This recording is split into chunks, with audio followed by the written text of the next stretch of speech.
Hello students. बच्चों, पिछली class के अंदर हमने मेथड ऑफ चार्जिंग के नाम पर चार्जिंग बाय कंडक्शन क्या होता है उसके बारे में बात करी थी और वहीं पर मैंने आपको बता दिया था कि नेक्स्ट लेक्चर में हम third method of charging charging by induction के बारे में बात करेंगे। बच्चों, आज की क्लास बहुत इंपॉर्टेंट है इलेक्ट्रोस्टैटिक के पॉइंट ऑफ व्यू से। इसमें हम चार्जिंग बाय इंडक्शन के बारे में भी जानेंगे। इसके अलावा गोल्ड लीफ इलेक्ट्रोस्कोप क्या होता है उसके बारे में आपको बताएंगे and most important Coulomb's law जो है, आज हम उसके बारे में यहाँ पे डिस्कशन स्टार्ट कर देंगे। कूलम्स लॉ आपका बहुत इंपॉर्टेंट टॉपिक है बच्चों। फोर्स पर बेस्ड कई सारे न्यूमेरिकल्स आपके उससे पूछे जाते हैं, तो हमें इसको बहुत अच्छे से ध्यान से समझने की ज़रूरत है। चलो बच्चों, स्टार्ट करते हैं आज की क्लास को। थर्ड मेथड ऑफ चार्जिंग की बात कर रहा हूँ मैं। अभी तक हम दो मेथड ऑफ चार्जिंग डिस्कस कर चुके हैं। फर्स्ट था हमारा frictional charging, charging by friction और रबिंग। सेकेंड था हमारा चार्जिंग बाय कंडक्शन और अब थर्ड मेथड है बच्चों charging by induction. Induction charging क्या होती है बच्चों? सबसे पहली बात, इंडक्शन के अंदर there is no physical contact between the bodies. आप जो भी चार्जिंग करने के लिए बॉडी लेकर आएंगे और जिस पर आप चार्ज लेकर आएंगे, उन दोनों बॉडीज के बीच में कोई भी फिजिकल कांटेक्ट नहीं होना चाहिए। फिजिकल कांटेक्ट से मतलब है बच्चों, उन्हें आपको टच नहीं कराना है, क्योंकि अगर आपने बॉडीज को आपस में टच कर दिया तो फिर वो केस इंडक्शन से निकल के कंडक्शन में चला जाएगा। तो यहाँ पर कोई फिजिकल कांटेक्ट नहीं होगा। अभी आप उसको देख भी पाएंगे। दूसरी बात बच्चों, इंडक्शन होता क्या है बेसिकली? तो it is the phenomenon of redistribution of charge on a body when a charge body is brought near it. किसी भी अनचार्ज बॉडी के पास या किसी चार्ज बॉडी के पास जब आप दूसरी बॉडी को लेकर आते हैं, तो ऐसे में जो पहली वाली बॉडी है जिसके पास में हम दूसरी बॉडी को लेकर आए हैं, तो पहली बॉडी का चार्ज अपने आप को रीडिस्ट्रीब्यूट करता है बच्चों। इस रीडिस्ट्रीब्यूशन के प्रोसेस को ही इंडक्शन कहा जाता है। ये रीडिस्ट्रीब्यूशन कैसे होता है मैं आपको यहां दिखा देता हूं। सपोज मान लेते हैं एक न्यूट्रल स्फीयर था। न्यूट्रल स्फीयर का मतलब है टोटल पॉजिटिव चार्ज और टोटल नेगेटिव चार्ज एक दूसरे को बैलेंस कर रहा है। अब अगर आप मान लीजिए इसके पास में पॉजिटिवली चार्ज रॉड को लेकर आते हैं, पास में लाना है बच्चों, टच नहीं करना है। तो आप जैसे ही ये पॉजिटिवली चार्ज रॉड को लेकर आएंगे तो क्या होगा, इस बॉडी के जितने भी फ्री इलेक्ट्रॉन्स है वो पुल होकर इधर चले जाएंगे। पॉजिटिव नेगेटिव चार्जेस के बीच में क्या होगा बच्चों? अट्रैक्शन। और आप ये कह सकते हैं कि इसका जितना भी पॉजिटिव चार्ज है वो इधर आ जाएगा, रिपल्शन हो जाएगा। वैसे मैं आपको बता दूं बच्चों, पॉजिटिव चार्ज आने का मतलब यहाँ पर ये नहीं है कि इसके प्रोटॉन निकल के इधर की साइड आ जाएंगे। दरअसल होगा क्या, जैसे ही आप ये पॉजिटिवली चार्ज रॉड यहाँ पर लेकर आएंगे तो इसके जितने भी फ्री इलेक्ट्रॉन्स है वो पुल होकर इधर चले जाएंगे और इधर जितने इलेक्ट्रॉन रिच रीजन होगा इतना उधर ही इलेक्ट्रॉन डेफिशिएंट रीजन हो जाएगा। यानी इधर जितनी इलेक्ट्रॉन की एक्सेस हो जाएगी इधर उतनी ही इलेक्ट्रॉन की डेफिशिएंसी हो जाएगी। डेफिशिएंसी ऑफ इलेक्ट्रॉन हमारा पॉजिटिव चार्ज को रिप्रेजेंट करता है, एक्सेस ऑफ इलेक्ट्रॉन हमारा नेगेटिव चार्ज को रिप्रेजेंट करता है। तो ध्यान रखना है बच्चों, कई बार ऐसे कंफ्यूजन हो जाते हैं कि अच्छा, इस पॉजिटिवली चार्ज रॉड ने इलेक्ट्रॉन तो इधर खींच लिए, प्रोटॉन उधर भेज दिए। प्रोटॉन आपको पता है स्ट्रॉन्गेस्ट फंडामेंटल फोर्स से बाउंड होता है, प्रोटॉन यहां पर मूव नहीं कर सकता है। तो बच्चों, इस रीडिस्ट्रीब्यूशन ऑफ चार्ज को ही क्या कहा जाता है? इंडक्शन। इसको हम इंडक्शन का नाम देते हैं। अब आगे की बात, छोटी छोटी सी बातें यहाँ थोड़ी सी हम समझ लेते हैं बच्चों। सबसे पहली बात तो इंडक्शन जो है एक बॉडी फेनोमेनन है and it is not applicable for particle. केवल बॉडीज पे लागू होता है। आप न्यूट्रल बॉडी या चार्ज बॉडी पर इसको अप्लाई कर सकते हैं, मगर पार्टिकल्स में इंडक्शन नहीं होगा बच्चों। वही बात है, बॉडी में कुछ फ्री इलेक्ट्रॉन्स है तो वो एक साइड जा सकते हैं, लेकिन अगर मैं आपसे कहूं कि प्रोटॉन में कितने इलेक्ट्रॉन है, तो ऑब्वियस सी बात है प्रोटॉन तो खुद पार्टिकल है, उसके अंदर कोई इलेक्ट्रॉन नाम का पार्टिकल थोड़ी होगा। तो पार्टिकल्स में आपका इंडक्शन नहीं होगा, यानी इलेक्ट्रॉन प्रोटॉन पे किसी तरह के इंडक्शन फेनोमेनन काम नहीं करेंगे। ये केवल और केवल बॉडीज के लिए एप्लीकेबल है, it is not applicable for particles. दूसरी बात बच्चों, एक आगे का फॉर्मूला है, आप कैपेसिटर चैप्टर में इसको डिराइव भी करेंगे। किसी भी बॉडी पर जो मैक्सिमम इंड्यूस चार्ज आता है, Q induce maximum, that is equal to minus Q not 1 - 1 upon epsilon R. बच्चों बस फॉर्मूला है, अभी लिख के रखना है, हमें इसमें नहीं जाना कि ये कहाँ से आया कैसे आया। धीरे धीरे आगे जब आप चैप्टर में बढ़ते जाएंगे तो बहुत सी चीज़ें इससे रिलेट होती जाएगी और कैपेसिटर में आप बाकायदा इसका डेरिवेशन भी कर रहे होंगे। फिर भी मैं बता देता हूँ यहाँ क्या क्या चीज़ें हैं। ये क्यू इंड्यूस जो है that is called induce charge. Induce charge मतलब जो इंडक्शन का रिजल्ट आया है। ये जो क्यू नॉट यहाँ है बच्चों, इसको कहा जाता है इंड्यूसिंग चार्ज। इंड्यूसिंग चार्ज का मतलब वो चार्ज जिसको पास में लाया जाता है ताकि बॉडी पे किसी तरह के इंडक्शन के चार्ज को लाया जा सके। और तीसरा पैरामीटर है बच्चों एप्सिलॉन आर। एप्सिलॉन आर ये सिंबल बनाया जाता है, इसको डाइलेक्ट्रिक कांस्टेंट ऑफ मीडियम भी कहा जाता है। आज की क्लास के अंदर आपको इसके बारे में पूरी डिटेल में बात करके बताएंगे। तो बच्चों ये आपके पास फॉर्मूला है और यहाँ पर ये ध्यान रखना है, ये जो माइनस का साइन है लिखा भी है मैंने, negative sign indicates that induce charge is always of opposite nature of inducing charge. अभी आप देखेंगे जो भी इंड्यूस चार्ज आता है हमारी बॉडी के ऊपर वो हमेशा इंड्यूसिंग चार्ज के ऑपोजिट नेचर का होता है। उस ऑपोजिट नेचर को ही रिप्रेजेंट करने के लिए ये माइनस का साइन हमने यहाँ पे लगाया है। बच्चों एक छोटा सा एग्जांपल आपको यहाँ बता देता हूँ मेटल्स के लिए, आगे आज इसके बारे में हम डिटेल में बात करेंगे, पर बता देता हूँ मेटल के लिए ये जो पैरामीटर होता है डाइलेक्ट्रिक कांस्टेंट एप्सिलॉन आर जिसको कह रहे हैं हम, इसके वैल्यू इनफाइनाइट होती है। बच्चों यहाँ एप्सिलॉन आर की जगह इन्फिनिटी रखेंगे तो 1/∞ 0 बन जाएगा, 1 - 0 1 होगा और यहाँ से आपको Q इंड्यूस बराबर क्या मिलेगा, -Q0 के बराबर, यानी मेटेलिक फेस पर सामने equal and opposite charge induce होता है। मैं आपको थोड़ा सा रफली इसका आगे की बात है वैसे तो, मगर यहाँ आइडिया दे देता हूँ कि बच्चों जैसे ही अगर कोई मेटेलिक स्लैब होगा और अगर मान लीजिए आपने इसके सामने किसी +Q चार्ज को रखा है, आप तो इसको +Q0 चार्ज कह दीजिए, कोई दिक्कत नहीं है। तो बच्चों ये क्या करेगा, मेटल के स्लैब में पहले से कोई चार्ज नहीं है, पर अब इस चार्ज को रखे जाने पर ये इसके सारे फ्री इलेक्ट्रॉन्स को अपनी तरफ पुल करेगा, यानी इधर की तरफ इस तरह से नेगेटिव चार्ज अराइज हो जाएगा और इधर उतना ही इक्वल पॉजिटिव चार्ज क्रिएट हो जाएगा। ये आगे की चीज़ है बच्चों, मैं ये डायग्राम से आपको आगे दोबारा समझाऊंगा, पर अभी के लिए बता देता हूं इस पॉइंट चार्ज के सामने वाला जो फेस है, मेटेलिक फेस है, इस पर कितना चार्ज इंड्यूस होगा, इक्वल एंड ऑपोजिट। यही बात यहां से निकल के आ रही है, मेटेलिक फेस पर सामने equal and opposite charge induce होता है इस तरह से -Q0, और उधर की तरफ उतने ही अमाउंट का पॉजिटिव चार्ज क्रिएट होगा +Q0, क्योंकि मेटल के स्लैब पर पहले से नेट चार्ज क्या था, 0। तो बच्चों आपने देखा इस मेटेलिक स्लैब के सामने पॉइंट चार्ज रखने पर जो इसके फ्री इलेक्ट्रॉन्स का रीडिस्ट्रीब्यूशन हुआ, फ्री इलेक्ट्रॉन एक तरफ आ गए, उधर डेफिशिएंसी क्रिएट हो गई, एक तरफ से उधर पॉजिटिव चार्ज क्रिएट हो गया। तो ये जो रीडिस्ट्रीब्यूशन ऑफ चार्ज का प्रोसेस होता है बच्चों, इसी को क्या कहा जाता है, इंडक्शन। तो बेसिक सी बातें हैं ये, हमें इस तरह से यहाँ पर ध्यान रखना है इनका।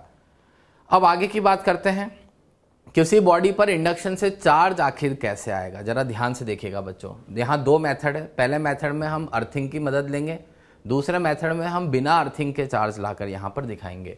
तो सबसे पहले आप देख पा रहे हैं कि एक न्यूट्रल कंडक्टिंग स्फीयर मैंने रखा है। बच्चों कंडक्टिंग स्फीयर क्या है, इसको भी आप थोड़ा सा क्लियर कर लीजिए। कंडक्टिंग स्फीयर का मतलब होता है कंडक्टर का बना स्फीयर, कंडक्टर का मतलब है यहाँ मेटल, मेटल्स जो है वो कंडक्टर्स होते हैं, मेटेलिक स्फीयर की बात हो रही है। स्फीयर वैसे अपने आप में सॉलिड स्फीयर के लिए ही वर्ड यूज किया जाता है, आगे आपको बताएंगे कि जो अंदर से हॉलो होता है स्फीयर उसको हम स्फेरिकल शेल यहाँ पर कहते हैं। मगर अभी मैंने बात कर ली है कंडक्टिंग स्फीयर, इसका मतलब क्या है, मेटल का एक सॉलिड स्फीयर है, जैसे शॉर्ट पुट का गोला होता है, आपने देखा होगा शॉर्ट पुट का गेम होता है, उसके अंदर एक गोला फेंका जाता है, तो that is a solid metallic sphere, उसी को यहाँ कंडक्टिंग स्फीयर कहा जा रहा है। बच्चों न्यूट्रल है, तो मैंने कल की क्लास में आपको ये बता दिया था, न्यूट्रल का मतलब ये है कि इसका टोटल प्रोटॉनिक चार्ज इसके टोटल इलेक्ट्रॉनिक चार्ज से बैलेंस है। इसका मतलब ये नहीं है कि इसमें चार्ज पार्टिकल प्रेजेंट ही नहीं है, प्रेजेंट है, मगर इस समय सब एक दूसरे को बैलेंस कर रहे हैं। और बच्चों मैंने इस तरह से दिखाया, देखो 3 पॉजिटिव 3 नेगेटिव, और पूरी वॉल्यूम में इस तरह से दिखा रखा है। इसका मतलब क्या है कि इस समय इस स्फीयर का जो सेंटर ऑफ चार्ज है वो इसके ज्योमेट्रिक सेंटर पर इस तरह से सिचुएटेड है। जैसे सेंटर ऑफ मास होता है बच्चों, उसी तरह से सेंटर ऑफ चार्ज है। आगे की एक आध क्लास में हम उसके बारे में बात भी करेंगे। चलो अभी हमें इसमें नहीं जाना, अभी ये इनिशियल कंडीशन है। एक इंसुलेटेड स्टैंड पर इसको रखा है बच्चों। इंसुलेटेड स्टैंड पर इसलिए रखना पड़ता है क्योंकि अगर आप इसको अर्थ के कांटेक्ट में रख देंगे तो हमारा सारा चार्जिंग का प्रोसेस जो है वो बेकार हो जाएगा। एक अर्थ से कनेक्टेड स्फीयर पर किसी तरह का चार्ज नहीं रखा जा सकता। ये बिल्कुल लास्ट की क्लास में जाके हम कॉन्सेप्ट ऑफ अर्थिंग में जानेंगे।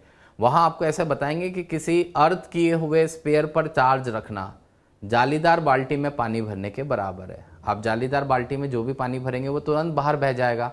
तो ऐसे अर्थ किए हुए स्फीयर पे अगर आप कोई भी चार्ज रखेंगे तो वो चार्ज तुरंत ग्राउंड को ट्रांसफर हो जाता है। ये आगे की बातें हैं, मगर अभी मैंने बता दिया इंसुलेटेड स्टैंड पर हमने इसको रखा हुआ है।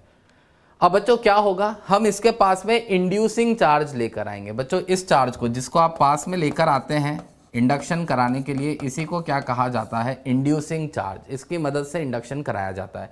तो मैंने एक नेगेटिवली चार्ज रॉड इसके पास में लेकर आया, इंड्यूसिंग चार्ज। अब बच्चों क्या होगा, ये नेगेटिवली चार्ज रॉड जो है इसके जितने भी फ्री इलेक्ट्रॉन्स है उन्हें धक्का मार के उधर दूर भेजेगी। रिपल्शन होगा ना नेगेटिव नेगेटिव के बीच में, तो ये सारे फ्री इलेक्ट्रॉन्स इस कोने पर चले जाएंगे और इधर उतना ही कॉरस्पॉन्डिंग पॉजिटिव चार्ज क्रिएट हो जाएगा। आप समझ पा रहे हैं, यहाँ डेफिशिएंसी क्रिएट हो गई है, प्रोटॉन नहीं आगे, मगर अब अपन सरल शब्दों में ये बोल रहे हैं इधर नेगेटिव चार्ज क्रिएट हो गया है और इधर उतना ही पॉजिटिव चार्ज क्रिएट हो जाएगा। पर बच्चों अभी भी ध्यान से देखिए कि क्या इस पर नेट चार्ज जीरो ही है? जवाब है हाँ। अभी बस चार्जेस का रीडिस्ट्रीब्यूशन हुआ है, अभी इस पर चार्ज नहीं आया। नेट चार्ज स्पेयर पर अभी भी क्या है? जीरो। अब बच्चों नेट चार्ज लाने के लिए आपको क्या करना है, आप इंड्यूसिंग चार्ज को पास में बनाए रखें और इस समय जो दूसरा वाला हिस्सा है, इधर वाला जो हिस्सा है, उसको हमने अर्थ से कनेक्ट कर दिया। बच्चों अर्थ का कॉन्सेप्ट वही मैंने आपको पहले भी बोला, अर्थिंग के बारे में हम आगे जाके बहुत डिटेल में बात करेंगे, मगर अभी आपको थोड़ा बहुत मैं इसके बारे में आइडिया दे देता हूँ। हम ये कहते हैं कि अर्थ एक चार्ज का सागर है, मतलब earth is considered as infinite source और सिंक ऑफ चार्ज। जरूरत पड़ने पर हम अर्थ से किसी भी अमाउंट में चार्ज ले सकते हैं, जरूरत पड़ने पर अर्थ को किसी भी अमाउंट में चार्ज दे सकते हैं। उससे अर्थ के पोटेंशियल पर कोई फर्क नहीं पड़ता है, अर्थ का पोटेंशियल आपका हमेशा जीरो बना रहता है। तो अभी मैंने आपको समझा दिया कि अगर मान लीजिए बाय कंजर्वेशन ऑफ चार्ज तो हमें चलना ही है, आपने इस समय अगर इसको अर्थ से कनेक्ट कर दिया तो बच्चों ये पॉजिटिव चार्ज जो है वो तो बाउंड चार्ज है, वो तो इस नेगेटिव चार्ज के साथ में अट्रैक्शन में उलझा रहेगा। और जो नेगेटिवली चार्ज इलेक्ट्रॉन्स थे उन पर ये रिपल्शन का फोर्स लगा रहा है, तो वो सारे के सारे इलेक्ट्रॉन्स किसको ट्रांसफर हो जाएंगे? ग्राउंड को। अर्थ अपने अंदर उन इलेक्ट्रॉन्स को ले लेगा। इस तरह से आप उल्टा भी कह सकते हैं कि अर्थ से पॉजिटिव चार्ज चला जाएगा और यहाँ न्यूट्रलाइज कर देगा। पर बच्चों आपको पता है पॉजिटिव चार्ज तो जाता ही नहीं है, क्योंकि पॉजिटिव चार्ज के जाने का मतलब प्रोटॉन थोड़ी जाएंगे। तो हकीकत में क्या हो रहा है, बॉडी से इलेक्ट्रॉन्स जो है अर्थ को ट्रांसफर हो जाएंगे। नतीजा ये इलेक्ट्रॉन्स इस तरह से तीनों अर्थ में चले गए। अब बच्चों इसके बाद फोर्थ डायग्राम में देखिए, अब मैंने यहां से अर्थिंग को रिमूव कर दिया है। अर्थिंग को रिमूव किया है मगर अभी भी इंड्यूसिंग चार्ज को पास में बनाया हुआ है। तो ये पॉजिटिव चार्ज जो है ये इसके साथ अभी भी बाउंड है, अट्रैक्शन में इन्वॉल्व है, और इधर का चार्ज जो है अर्थ के द्वारा न्यूट्रलाइज हो गया है, अर्थ में चला गया है। एंड फाइनली बच्चों अब अगर हम इंड्यूसिंग चार्ज को यहां से हटा दें, इस नेगेटिवली चार्ज रॉड को यहां से हटा दें, तो ये जो प्लस वाला चार्ज है ये पूरी वॉल्यूम में डिस्ट्रीब्यूट हो जाएगा। एंड फाइनली आप देख पा रहे होंगे कि इस बॉडी पर एक इंड्यूस चार्ज आ चुका है। इंड्यूस चार्ज कितना आया है बच्चों? पॉजिटिव इंड्यूस चार्ज यहां पर निकल के आ चुका है। तो सिंपल सा अप्रोच था, आपने देखा इस तरह का ये पूरा प्रोसेस होता है। अच्छा बच्चों कई बार ये डाउट करते हैं बच्चे, सर यहाँ से इलेक्ट्रॉन चले गए, ये पॉजिटिव चार्ज क्यों नहीं गया? तो आप, मैं बार बार बोल रहा हूँ, आप देख पा रहे पॉजिटिव चार्ज इधर बाउंड चार्ज है ना, इसके द्वारा अट्रैक्शन से रुका हुआ है, तो ये अर्थ में नहीं जाएगा। मगर ये इलेक्ट्रॉन्स को एक तो इधर से धक्का भी लग रहा है, रिपल्शन, तो ये सारे के सारे इलेक्ट्रॉन्स जो है इस तरह से ग्राउंड को ट्रांसफर हो जाएंगे। तो बच्चों आपने देखा कि फाइनली जो इंड्यूस चार्ज आया है, क्या वो इंड्यूसिंग चार्ज के ऑपोजिट नेचर का आया है? जवाब है बिल्कुल हाँ। तो मैं यही बात आपसे कहना चाह रहा था कि अगर इसकी जगह आप यहाँ पॉजिटिवली चार्ज रॉड लेकर आते, 2 मिनट के लिए सोच के देखिए, अगर यहाँ पॉजिटिवली चार्ज रॉड लेकर आते तो इधर नेगेटिव चार्ज इलेक्ट्रॉन आता, इधर प्लस का चार्ज आता, फिर आप अर्थ से कनेक्ट करते तो वो प्लस का चार्ज अर्थ को ट्रांसफर हो जाता, यानी उस केस में इलेक्ट्रॉन्स अर्थ से निकलकर इस साइड पर आकर उस पॉजिटिव चार्ज को खत्म कर देते। एंड फाइनली आप देखते हैं कि अगर यहाँ पर पॉजिटिव चार्ज है तो लास्ट में जो आपका इंड्यूस चार्ज आएगा वो नेगेटिव चार्ज आएगा। यानी ये बात साबित हो गई है कि इंड्यूसिंग चार्ज और इंड्यूस चार्ज हमेशा एक दूसरे के ऑपोजिट नेचर के होते हैं। यही बात हमें यहाँ से सीखनी थी। तो बच्चों आपने देखा जब तक अर्थिंग कनेक्ट नहीं करेंगे तब तक बॉडी पर नेट चार्ज नहीं आएगा। इसके पहले वाले डायग्राम में आपने देखा था क्यू नेट जीरो था, अर्थिंग कनेक्ट करने के बाद बॉडी पर एक नेट चार्ज आ गया है, इंड्यूस चार्ज आ गया है, इसको पॉजिटिव चार्ज हम यहाँ पर देख पा रहे हैं। अब बच्चों एक और मेथड है, मेथड नंबर 2। इसके अंदर क्या होता है कि हम बिना अर्थिंग के भी 2 स्पेयर्स पे चार्ज लेकर आ सकते हैं। कैसे देखिएगा, मगर सारी बातें according to conservation of charge चल रही होगी। सपोज यहाँ पर 2 न्यूट्रल स्पेयर है, आप समझ पा रहे होंगे, अब वही न्यूट्रल कंडक्टिंग स्पेयर है जिनको मैंने इंसुलेटेड स्टैंड पे रखा हुआ है। अगर आप ढंग से देख पा रहे होंगे बच्चों तो मैंने 3 पॉजिटिव 3 नेगेटिव दिखा रखे हैं, यहाँ पर भी 3 पॉजिटिव 3 नेगेटिव इस तरह से दिखा रखे हैं। पहले स्टेप में आपको दिखा दिया कि ये आपके पास स्पेयर्स अवेलेबल है। अब क्या करना है बच्चों, आप दोनों स्पेयर्स को आपस में टच करके इस तरह से रख दीजिए और एक इंड्यूसिंग चार्ज यहाँ पर पास में लेकर आ जाइए। नेगेटिवली चार्ज एक इंड्यूसिंग चार्ज हम यहाँ पर लेकर आ गए। बच्चों अब क्या होगा कि क्योंकि ये दोनों स्पेयर्स टच में है, तो टच में है तो मतलब ये एक सिंगल बॉडी की तरह बिहेव करेंगे, इनके अंदर चार्जेस का एक्सचेंज हो सकता है। तो ऐसे में क्या होगा, ये नेगेटिव चार्ज जो है इसके 3 प्लस और उसके भी 3 प्लस, यानी टोटल 6 प्लस को अपनी तरफ खींच लेगा। और आप ये भी कह सकते हैं कि इसके 3 नेगेटिव और इसके 3 नेगेटिव उन 6 नेगेटिव को धक्का मारकर इस तरह से दूर कर देगा। बच्चों ये जो रीडिस्ट्रीब्यूशन ऑफ चार्ज हुआ है यही आपका क्या है, इंडक्शन। आप देख पा रहे होंगे चार्ज का रीडिस्ट्रीब्यूशन हो गया है। अब इसके बाद इस स्टेप के बाद आप देख पा रहे होंगे मैंने जान करके बीच में इसलिए खुला आपको रास्ता दिखाया ताकि आप ये समझ पाएं कि इन दोनों स्पीयर्स के बीच में चार्जेस का एक्सचेंज हो सकता है। हमने कल ही पढ़ा था कंडक्शन में इस तरह से चार्जेस का एक्सचेंज होता है, तो इन्होंने आपस में चार्जेस का एक्सचेंज कर लिया है। तीसरे पार्ट में बच्चों क्या करेंगे, इंड्यूसिंग चार्ज को पास में बनाए रखते हुए अब दोनों स्पीयर्स को इस तरह से थोड़ा सा दूर कर देते हैं। तो जैसे आपने दोनों स्पीयर्स को यहां से हल्का सा दूर करके सेपरेट आउट किया तो इधर आप देखेंगे नेट 6 प्लस दिख रहे हैं और इधर 6 माइनस के साइन आपको नजर आ रहे होंगे। एंड फाइनली डी स्टेप में जब आप इंड्यूसिंग चार्ज को हटा देंगे और दोनों स्पीयर्स को दूर कर देंगे तो इसका पॉजिटिव चार्ज इसका नेगेटिव चार्ज पूरे वॉल्यूम में फैल जाएगा और यहां से आप देख पाएंगे फाइनली स्पेयर ए पर पॉजिटिव चार्ज आ गया है और स्पेयर बी पर नेगेटिव चार्ज आ गया है। बच्चों आप देखेंगे कंजर्वेशन ऑफ चार्ज का कहीं पर भी वायलेशन नहीं हुआ है।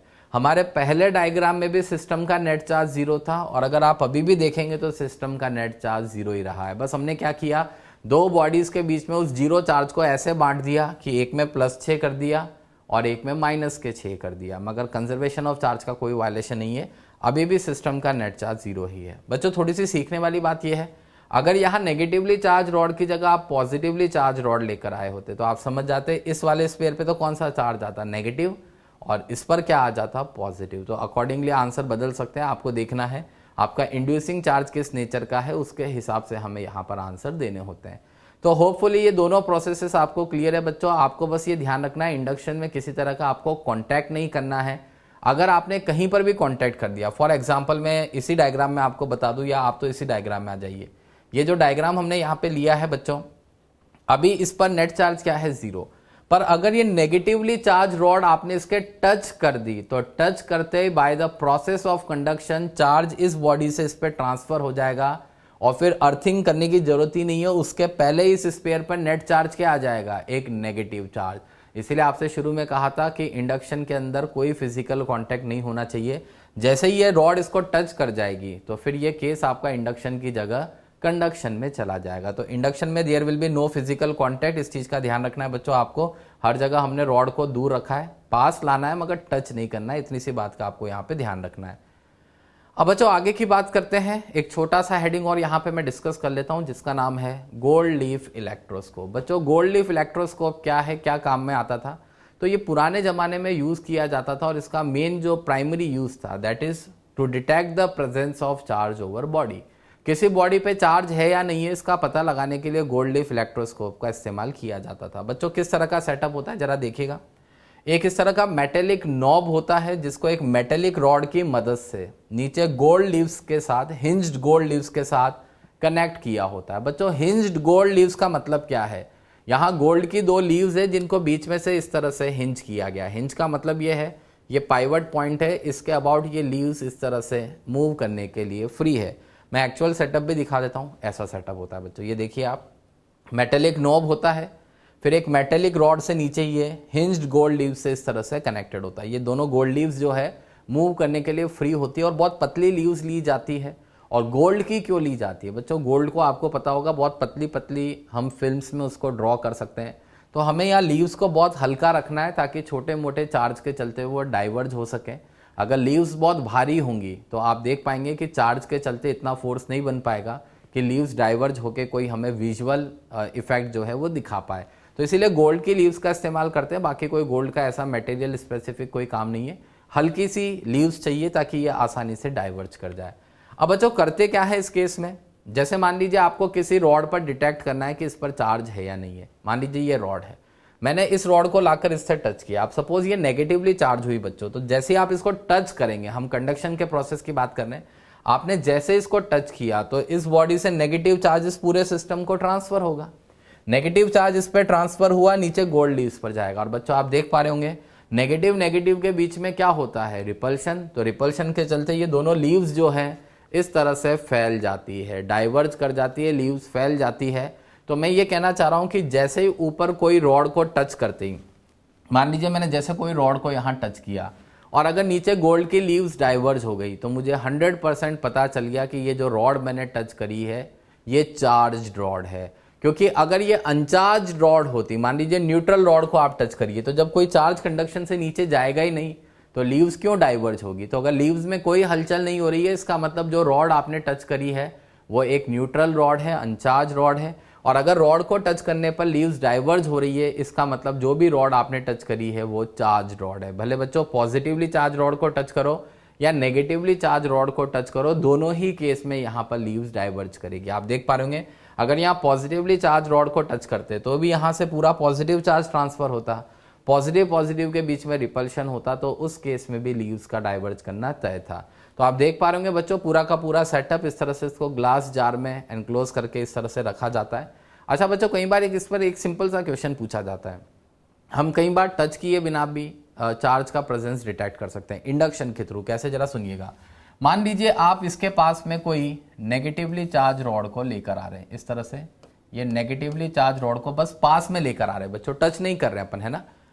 अब क्या होता है, ये जो पूरा मेटेलिक सिस्टम आपको दिख रहा है ये एक सिंगल बॉडी है, मेटल के नॉब से लेकर रॉड और रॉड से लेकर गोल्ड लीव्स तक ये एक सिंगल बॉडी की तरह काम करेगा। तो बच्चों क्या होगा, इसमें इंडक्शन हो जाएगा। ये नेगेटिव चार्ज क्या करेगा, इसके सारे फ्री इलेक्ट्रॉन्स को धक्का देकर यहां नीचे पहुंचा देगा और इधर उतने ही अमाउंट का पॉजिटिव चार्ज इस तरह से क्रिएट हो जाएगा। ये देख लीजिए बच्चों मैंने दिखा दिया उसी तरह से कि मान लीजिए ऊपर तो 6 पॉजिटिव क्रिएट हो गया और नीचे क्या हो जाएगा, वही 6 नेगेटिव। नेट चार्ज अभी भी इस पूरे सिस्टम पर 0 है, मगर ये सिस्टम जो है यहाँ पर इस तरह से इंडक्शन के चलते पोलराइज हो गया है। पॉजिटिव चार्ज ऊपर के एंड पर आ गया है, नेगेटिव चार्ज नीचे के एंड पे। तो कई बार आपसे पूछा जाता है कि अगर इलेक्ट्रोस्कोप के नोब के पास में एक नेगेटिवली चार्ज रॉड लाई जाए तो बताइए लीव्स पर किस तरह का चार्ज आएगा। तो आप क्या कहेंगे, लीव्स पर कौन सा चार्ज आ रहा है बच्चों, नेगेटिव चार्ज। और आप देख पा रहे होंगे इस केस में भी लीव्स यहाँ पर डाइवर्ज कर जाएगी। तो ये बेसिक सी बातें हैं, आप इस तरह से इंडक्शन के थ्रू भी चार्ज की प्रेजेंस को डिटेक्ट कर सकते हैं और कंडक्शन के थ्रू भी आप चार्ज की प्रेजेंस को डिटेक्ट कर सकते हैं। बेसिक इंस्ट्रूमेंट है, ये बात आपको यहाँ पे ध्यान रखनी है।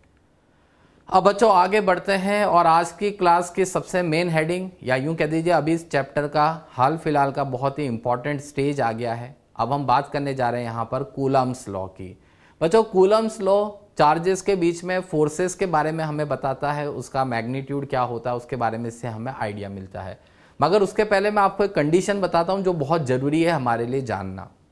कंडीशन क्या है बच्चों, कूलम्स का जो लॉ है that is valid only and only for point charges. Coulomb's law is valid only for point charges, लेकिन can be applied for extended charge bodies if separation between the bodies is much greater than size of body. बच्चों Coulomb ने जो अपना law दिया था वो केवल point charges के लिए दिया था और ये उसी के लिए वैलिड है। बाकी स्टिल आप इसको एक्सटेंडेड चार्ज बॉडीज के लिए लगा सकते हो, मगर कंडीशन अप्लाइड क्या है कि जो सेपरेशन होगा बॉडीज के बीच में that should be much greater than size of body. बच्चों आगे मैं नेक्स्ट क्लास में आपको एक क्वेश्चन कराऊंगा जिसमें बताएंगे कि अगर ये कंडीशन पूरी नहीं होती है तो ऐसे में सेंटर ऑफ चार्जेस शिफ्ट कर जाते हैं। सेंटर ऑफ चार्जेस शिफ्ट कर जाते हैं तो जो हमारे एक्सपेक्टेड रिजल्ट्स होते हैं और जो कैलकुलेटेड रिजल्ट्स होते हैं वो एक दूसरे को मैच नहीं करते हैं, हमारा कैलकुलेशन वहां पे गड़बड़ा जाता है।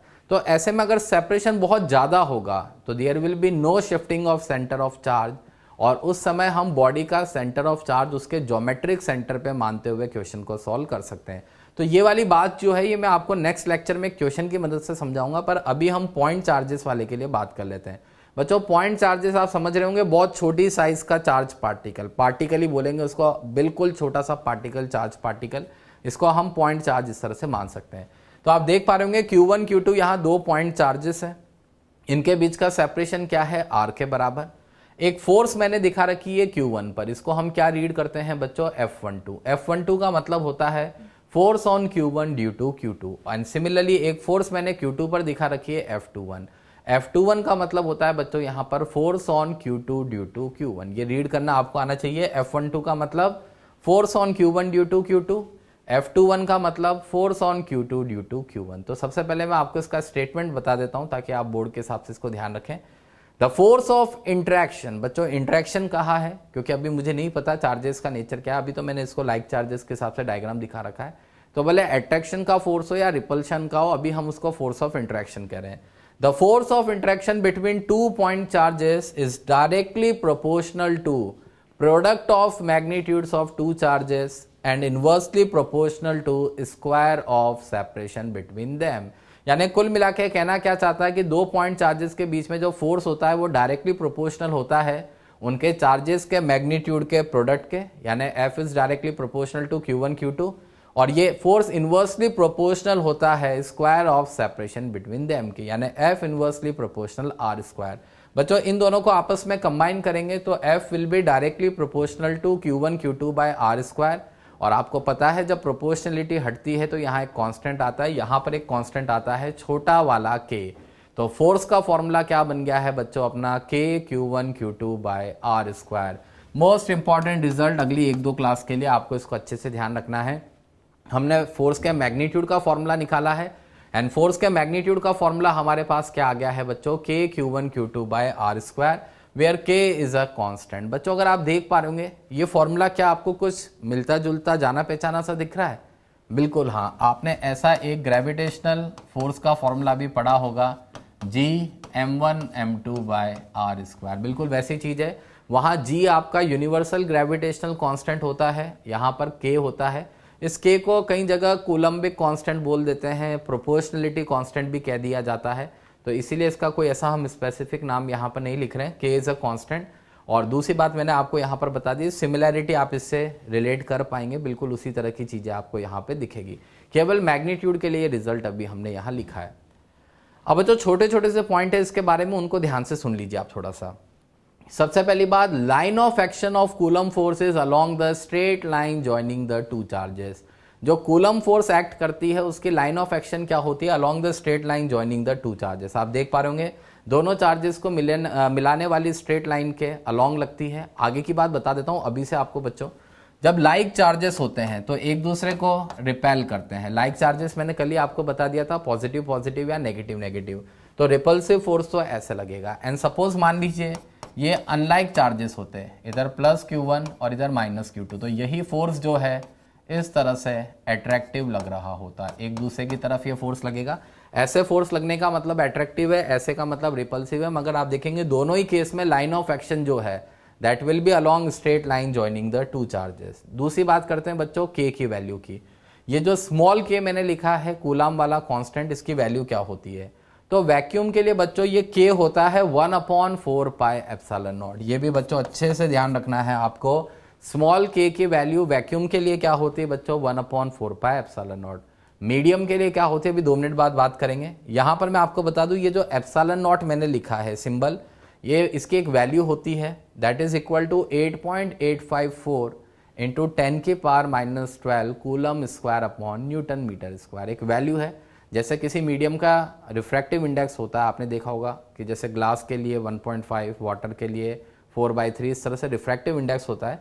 ऐसे वैक्यूम के लिए जो है एप्सिलॉन नॉट की वैल्यू होती है 8.854 into 10 to the power -12 coulomb square upon newton metre square. बच्चों इसको भी थोड़ा सा ध्यान रखना है।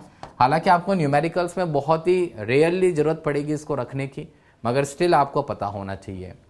बच्चों एप्सिलॉन नॉट किसको कहा जाता है? यहाँ absolute permittivity of vacuum. Permittivity क्या है मैं अभी 2 मिनट बाद बात करता हूँ।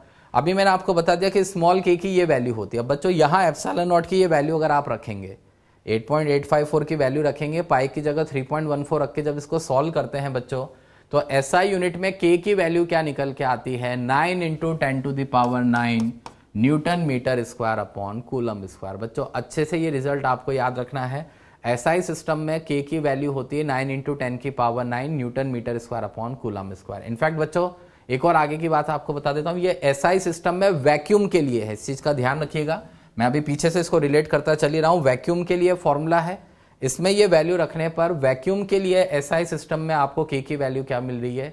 9 इंटू 10 की पावर 9। और बच्चों यही चीज अगर CGS सिस्टम में आप निकालते हैं तो CGS सिस्टम में k की वैल्यू बदल जाती है। ध्यान रखना है बच्चों, CGS सिस्टम का एक क्वेश्चन हम आगे डिस्कस करेंगे। CGS सिस्टम में स्मॉल k की वैल्यू होती है 1 dyne centimetre square upon ESU square.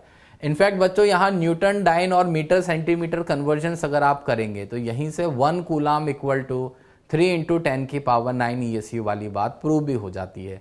तो ये मैंने आपको पिछले टर्न पे बताया था कि 1 coulomb is equal to 3 into 10 to the power 9 ESU, वो आप यहाँ से स्टैब्लिश भी कर सकते हैं। अब बच्चों आगे की बात और ध्यान से सुने। जैसे अब अगर हमने बात करी थी कि ये तो वैक्यूम के लिए परमिटिविटी है, किसी जनरल मीडियम के लिए अगर बात करी जाए तो हमारा एक रिलेशन होता है एप्सिलॉन बराबर एप्सिलॉन नॉट एप्सिलॉन आर। बच्चों एक तो इस शब्द को आपको समझ जाना है, इसको सिंबल को कैसे बनाना, ऐसे बनाकर ये इसको कहा जाता है एप्सिलॉन। मैंने प्रोनाउंसिएशन भी यहाँ बता दिया है, EPSILON। ये सिंबल, खाली ये सिंबल एप्सिलॉन कहलाएगा। नीचे अगर ऐसे नॉट लगा हुआ है, जीरो लगा हुआ है, तो इसको एप्सिलॉन नॉट कहते हैं। यहाँ आर लगा होता है तो इसको एप्सिलॉन आर कहा जाता है। बोलना हमें आना चाहिए, सिंबल सही बनाना आना चाहिए बच्चों, सिंबल का बहुत ध्यान रखें। बच्चों इस फॉर्मूले में एप्सिलॉन क्या है, तो एप्सिलॉन तो कहलाती है एब्सोल्यूट परमिटिविटी ऑफ मीडियम। ये जो एप्सिलॉन है that is absolute permittivity of medium. Epsilon not कहलाती है एब्सोल्यूट परमिटिविटी ऑफ वैक्यूम। और जो एप्सिलॉन आर मैंने लिखा है that is called relative permittivity of medium. उस मीडियम की रिलेटिव परमिटिविटी है बच्चों। इसी एप्सिलॉन आर को कैपिटल के, ध्यान रखना है बच्चों, कैपिटल के, स्मॉल के और कैपिटल के का बहुत फर्क करें। ये स्मॉल के है, ये कूलम कांस्टेंट है, जबकि कैपिटल के जो आप लिखते हैं वो एप्सिलॉन आर को ही लिखा जाता है। तो ये जो रिलेटिव परमिटिविटी ऑफ मीडियम है बच्चों, इसी को डाइलेक्ट्रिक कांस्टेंट ऑफ मीडियम भी कहा जाता है। और अभी आप यहां से देख पाएंगे वैसे एप्सिलॉन आर बराबर अगर मैं लिखता हूं तो एप्सिलॉन आर बराबर क्या होगा बच्चों, यहां से देखिए आप, एप्सिलॉन आर बराबर क्या है, epsilon upon epsilon not. And since this is the ratio of two same physical quantities, इसीलिए जो आपका डाइलेक्ट्रिक कांस्टेंट होता है एप्सिलॉन आर जो होता है वो यूनिटलेस एंड डायमेंशनलेस क्वांटिटी होती है। बच्चों फॉर्मूले तो सारे आगे, पर अब डाउट होगा कि ये सब चीजें क्या है, तो मैं आपको बहुत सिंपल एग्जांपल देता हूं। हो सकता है आपने रिलेटिव डेंसिटी का नाम सुना हो 11th क्लास में। रिलेटिव डेंसिटी क्या होती है, हम किसी भी मीडियम की डेंसिटी को with respect to water represent कर देते हैं, यही तो चीज करते हैं। आपने रिलेटिव डेंसिटी क्या पढ़ी है, रिलेटिव डेंसिटी क्या होती है, density of medium divided by density of water. तो बच्चों ऐसे में अगर मैं एक फॉर्मूला बनाऊं तो डेंसिटी ऑफ मीडियम बराबर क्या लिख सकते हैं, density of water multiplied by relative density. मान लीजिए किसी मीडियम की रिलेटिव डेंसिटी 4 है, तो यानी उसकी एब्सोल्यूट डेंसिटी कितनी होगी, तो आप लिखेंगे 4 इंटू डेंसिटी ऑफ वाटर, यानी 4 इंटू 1 ग्राम पर सीसी, यानी एग्जैक्टली उसकी डेंसिटी क्या है, 4 ग्राम पर सीसी। तो दरअसल हम रिलेटिव डेंसिटी क्यों लेकर आते हैं, बार बार हमें डेंसिटी को ग्राम पर सीसी में ना लेकर जाना पड़े, इसलिए हम वाटर की डेंसिटी को रेफरेंस मान लेते हैं और उसके रेस्पेक्ट में मीडियम की डेंसिटी को रिप्रेजेंट करते हैं। तो उसी तरह से हर एक मीडियम के लिए एक परमिटिविटी डिफाइंड होती है। परमिटिविटी क्या है, मैं इस पर आ रहा हूं अभी 2 मिनट बाद। हर मीडियम के लिए कोई ना कोई परमिटिविटी की वैल्यू होती है, पर बार बार हमें 10 की पावर -12 के ऑर्डर में बात ना करनी पड़े, इसीलिए हम वैक्यूम को रेफरेंस मान लेते हैं। और इसीलिए किसी भी मीडियम की डेंसिटी वैक्यूम की किसी भी मीडियम की परमिटिविटी वैक्यूम की परमिटिविटी के रिलेटिवली हम रिपोर्ट कर देते हैं। और इसी रिलेटिव पैरामीटर को क्या कहा जाता है बच्चों, डाइलेक्ट्रिक कांस्टेंट या रिलेटिव परमिटिविटी ऑफ मीडियम। अगर आप यहाँ डेफिनेशन भी कहेंगे what is the relative permittivity of medium, तो आप क्या कहेंगे, permittivity of medium divided by permittivity of vacuum. जैसे आप रिलेटिव डेंसिटी को क्या कहते हो, density of medium divided by density of water. तो बिल्कुल सिंपल सा पैरामीटर है बच्चों, सिंबल्स थोड़े से आपको बस यहाँ पे ध्यान रखने हैं। पहले मैं इस पर एक क्वेश्चन भी आपको बता देता हूं। मान लीजिए अब आपको ऐसे लिख के नहीं देगा कि एब्सोल्यूट परमिटिविटी ही बताइए, आपसे क्वेश्चन क्या पूछेगा, if dielectric constant of water is 81 then find its permittivity. अब बच्चों आपने देखा पहली बात तो डाइलेक्ट्रिक कांस्टेंट का मतलब क्या है, रिलेटिव परमिटिविटी, यानी वाटर की रिलेटिव परमिटिविटी कितनी होती है, 81, इसी को डाइलेक्ट्रिक कांस्टेंट भी कहते हैं। यहां से देखिए एप्सिलॉन बराबर क्या है, epsilon not into capital K, तो आप कैपिटल के की जगह क्या रखेंगे, 81, तो यानी वाटर की एब्सोल्यूट परमिटिविटी कितनी निकल के आ गई है, 81 टाइम एप्सिलॉन नॉट। अब आप 81 इंटू 8.854 इंटू 10 की पावर -12 करके वाटर की एब्सोल्यूट परमिटिविटी भी बता सकते हैं। और अगर रिलेटिव बात करनी है हमें, हम डाइलेक्ट्रिक कांस्टेंट की टर्म में कहेंगे तो हमने सिर्फ क्या बोल दिया, वाटर का डाइलेक्ट्रिक कांस्टेंट क्या है, 81। इससे अगला व्यक्ति खुद समझ जाता है कि यानी इसकी डेंसिटी जो है वैक्यूम के कंपैरिजन में परमिटिविटी जो है वैक्यूम के कंपैरिजन में 81 टाइम होगी। बिल्कुल बेसिक बात है बच्चों, इसमें उलझना नहीं है।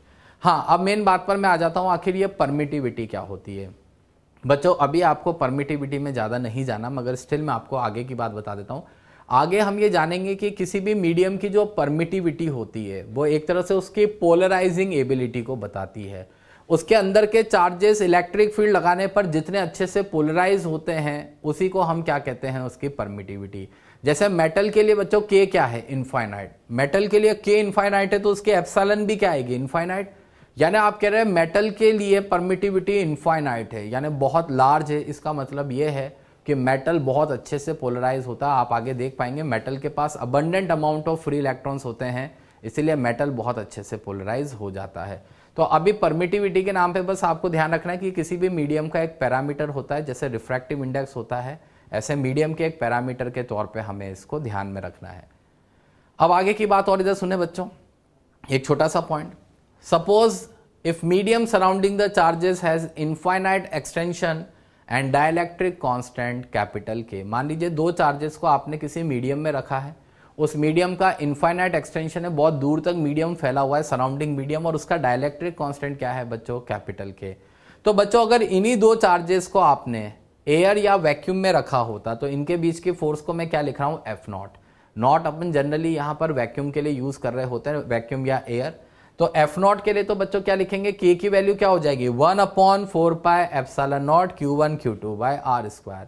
पर बच्चों जब यही फोर्स मैं मीडियम में निकालूंगा, इन चार्जेस के बीच की फोर्स अगर मैं मीडियम में निकालता हूं तो एफ मीडियम के लिए मैं के की वैल्यू क्या लिखूंगा, अब 1/4 एप्सिलॉन। अब मुझे यहां किसकी परमिटिविटी इस्तेमाल करनी है, मीडियम की परमिटिविटी का इस्तेमाल करेंगे, Q1 Q2 by R square. हमने चार्जेस के मैग्नीट्यूड नहीं छेड़े, हमने उनके बीच का सेपरेशन नहीं छेड़ा है। बच्चों अभी अभी आपने सीखा कि this epsilon is equal to epsilon naught epsilon r, या this epsilon can be written as equal to epsilon naught capital K. तो मैंने एप्सिलॉन को एप्सिलॉन नॉट कैपिटल के से यहां रिप्लेस कर दिया। और अब आप देखिए कैपिटल के को छोड़कर ये जो बाकी का पैरामीटर आपको यहां दिख रहा है, ये पूरा पैरामीटर, क्या ये ऊपर वाला पैरामीटर एफ नॉट ही लिखा है, जवाब है बिल्कुल हाँ। तो यहां से मैं एफ एम बराबर क्या लिख सकता हूं, एफ नॉट बाई के। यानी सीधी सीधी बात ये समझ में आ गई मुझे कि अगर दो चार्जेस को आपने किसी सेपरेशन पे रखा हुआ था एयर में, और उनके बीच में कोई फोर्स अगर एफ नॉट लग रही थी, तो अब अगर उन्हीं दो चार्जेस को आप किसी डाइलेक्ट्रिक मीडियम में रखेंगे जिसका डाइलेक्ट्रिक कांस्टेंट कैपिटल के होगा, तो अब उन दोनों चार्जेस के बीच की फोर्स क्या हो जाएगी, F M equal to F not by K. बच्चों ध्यान रखना है, ये बात केवल कब होगी, जब आपने चार्जेस और सेपरेशन चेंज नहीं किए, सिर्फ मीडियम आपने चेंज किया है। और एक आगे की बात आपको बता देता हूं बच्चों, जो डाइलेक्ट्रिक कांस्टेंट होता है किसी भी मीडियम का, that is always greater than 1, equal to 1 होता है इटसेल्फ फॉर एयर और वैक्यूम।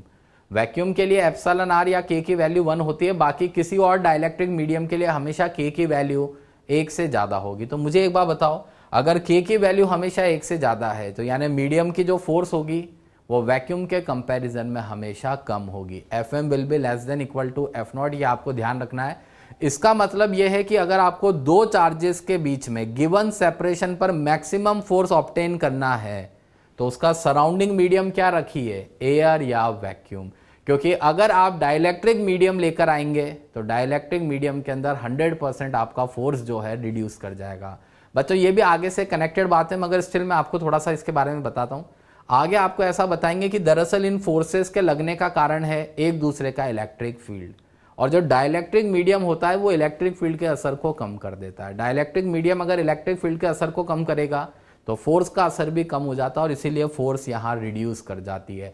तो अगर आपको मैक्सिमम फोर्स ऑब्टेन करनी है दो चार्जेस के बीच में, तो सराउंडिंग मीडियम आपको क्या रखना होगा बच्चों, एयर या फिर वैक्यूम। तो ये छोटी सी बात है जिसका हमें यहाँ पे ध्यान रखना है। अब बच्चों एक क्वेश्चन कर लेते हैं इस पर बेस्ड। क्वेश्चन बहुत सिंपल सा है, बेसिक स्टार्टिंग एलिमेंट्री प्रॉब्लम से शुरू करते हैं। Two charge particles carrying equal charge are placed 10 metre apart in vacuum. दो इक्वल चार्ज पार्टिकल्स हैं और एक दूसरे से 10 मीटर दूरी पर वैक्यूम में रखे हुए हैं। क्वेश्चन कह रहा है कि if electrostatic force between them is 0.9 newton then find charge on each particle. Simple सा डायग्राम दिखा देते हैं बच्चों। दोनों चार्ज पार्टिकल्स पर इक्वल चार्ज है, Q and Q, separation 10 metre है। हम कूलम फोर्स का फॉर्मूला लगाएंगे, तो सिंस फोर्स बराबर क्या होती है, K Q1 Q2 by R square. बच्चों वैसे यहाँ वैक्यूम लिखा है, और अगर आपको कहीं वैक्यूम नहीं भी दे रखा हो तो बाय डिफॉल्ट हम मीडियम हम सब जगह क्या मान के चलेंगे, वैक्यूम मान के चलेंगे। तो यहाँ F की जगह तो 0.9 आ जाएगा। वैक्यूम के लिए K की वैल्यू आपको मैंने बताई थी बच्चों 9 × 10 की पावर 9 है ना, ये इस जगह पर 9 × 10 की पावर 9।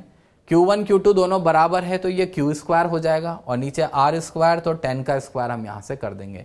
बच्चों काटापीटी करके आप अपने हिसाब से सॉल्व करके देख लीजिए। यहाँ से Q की वैल्यू आपको 10 की पावर -4 कूलम या फिर 100 माइक्रो कूलम के बराबर निकल के आ जाएगी। तो आपने देखा बेसिक सा फॉर्मूला है, सिर्फ फॉर्मूला इस्तेमाल करना आना चाहिए हमें। मैग्नीट्यूड वगैरह किस तरह से निकालते हैं फोर्स का, ये उस पर बेस्ड एक क्वेश्चन हम यहाँ डिस्कस कर चुके हैं। अब अगला क्वेश्चन ध्यान से सुनिएगा बच्चों, ये भी बड़ा आसान है वैसे तो।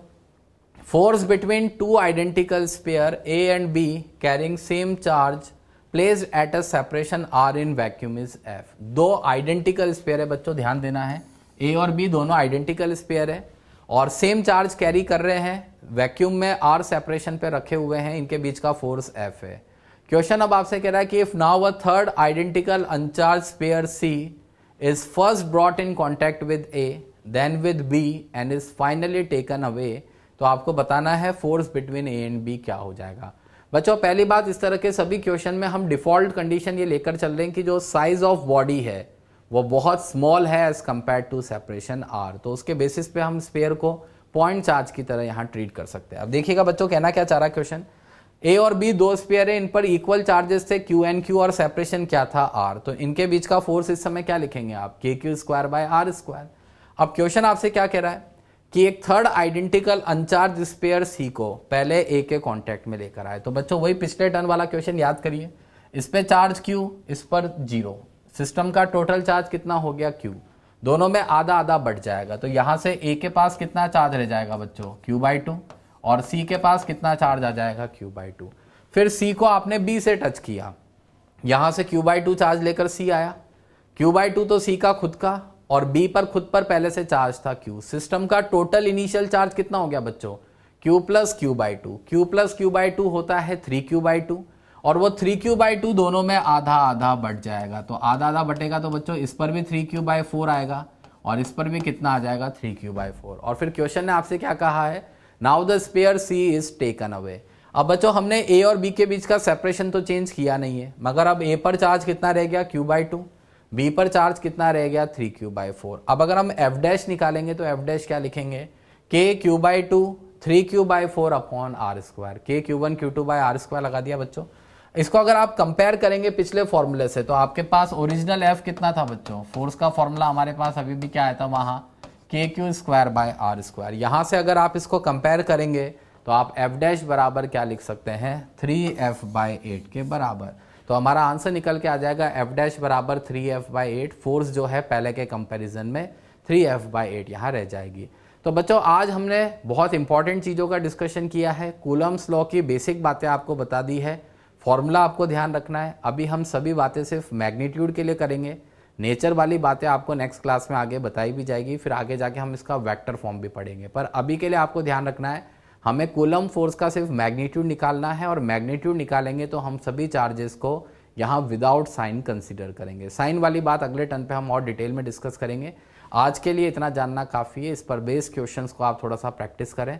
नेक्स्ट टर्न पे हम सुपरपोजिशन रूल और बाकी की जो चीज़ें हैं इससे रिलेटेड उनके बारे में बात करेंगे।